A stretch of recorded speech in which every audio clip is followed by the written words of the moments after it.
தமிழ்நாட்டு மக்களை கடனால் ஆக்கிவிட்டது என்று மிகப்பெரிய குற்றச்சாட்டை தெரிவித்தார்கள்.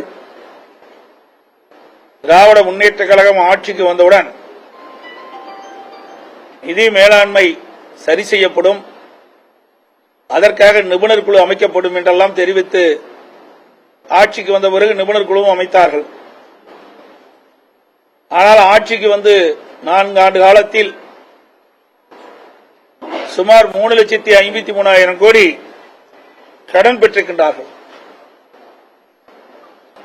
அந்த நிபுணர் குழுவுடைய நோக்கம் நிதி மேலாண்மை சரி செய்ய வேண்டும் என்பதுதான்.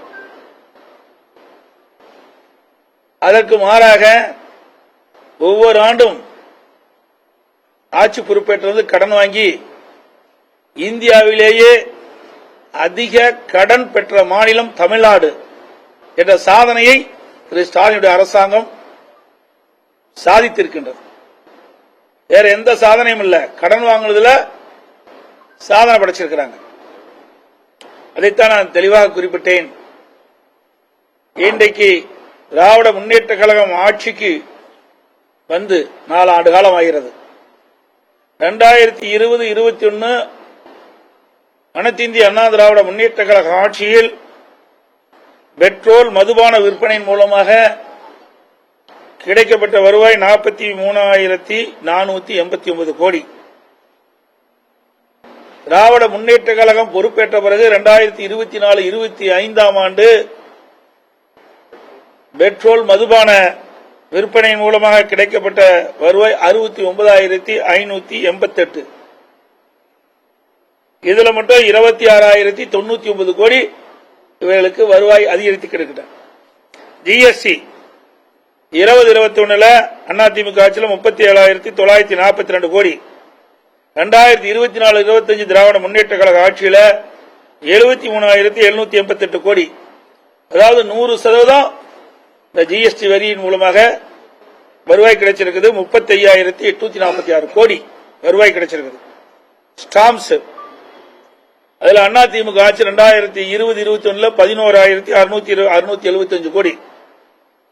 திராவிட முன்னேற்ற கழக ஆட்சி 2024-25 23,370 கோடி. இதுல 12,695 கோடி அதிகமா வருவாய் கிடைச்சிருக்குது. எக்ஸைஸ் கலால் வரியில அதிமுக ஆட்சி 2020-21 7,822 கோடி. திராவிட முன்னேற்ற கழக ஆட்சி 2024-25 12,247 கோடி. இதுல 4,425 கோடி அதிகமா வருவாய் வந்திருக்குது. வாகன வரியில 2021 அதிமுக ஆட்சியில் 4,561 கோடி. திராவிட முன்னேற்ற கழகம் 24-25 ஆண்டு வருவாய் வாகன வரியில மட்டும் 11,560. இதுல அதிமுக ஆட்சி விட 6,999 கோடி அதிகம் வந்திருக்குது. இதெல்லாம் பார்க்கும்போது இதுல மட்டும் 86,064 கோடி அதிகமா வருவாய் வந்திருக்குது.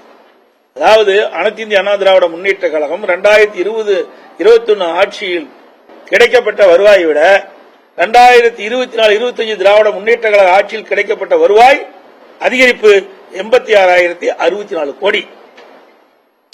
அதோடு மைய அரசின் வரி பகிர்வு 2021 நமக்கு கிடைக்கப்பட்டது அதிமுக ஆட்சியில் 24,925 கோடி. திராவிட முன்னேற்ற கழக ஆட்சியில் 24-25 மைய அரசின் வரி பகிர்வு 49,755 கோடி.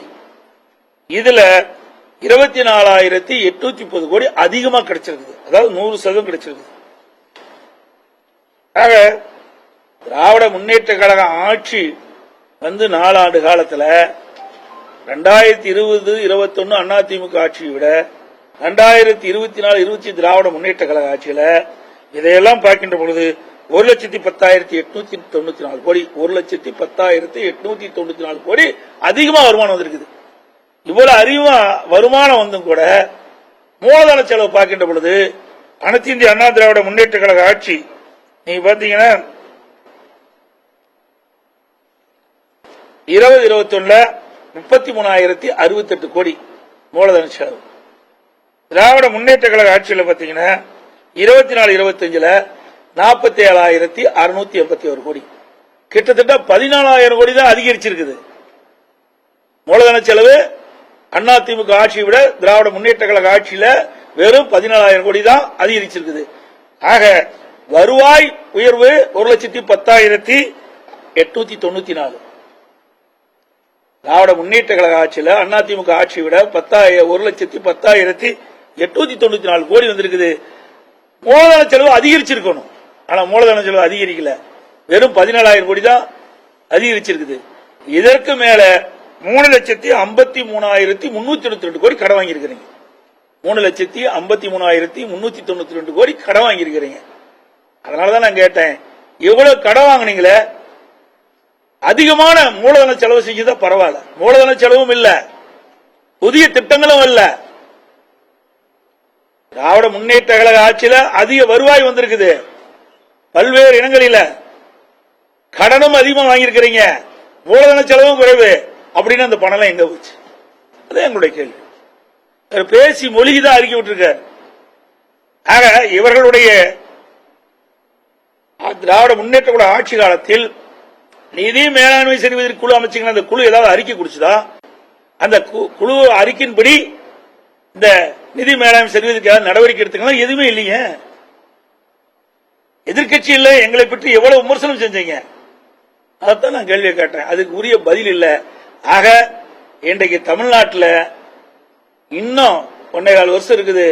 இந்த 1.25 வருஷம் முடிக்கின்ற பொழுது 5 லட்சம் கோடி கடன் வாங்கிடுவாங்க. திராவிட முன்னேற்ற கழக ஆட்சியில் 5 லட்சம் கோடி கடன் வாங்கி மிகப்பெரிய சாதனை படைத்த அரசாக திராவிட முன்னேற்ற கழக அரசு இருக்கும்.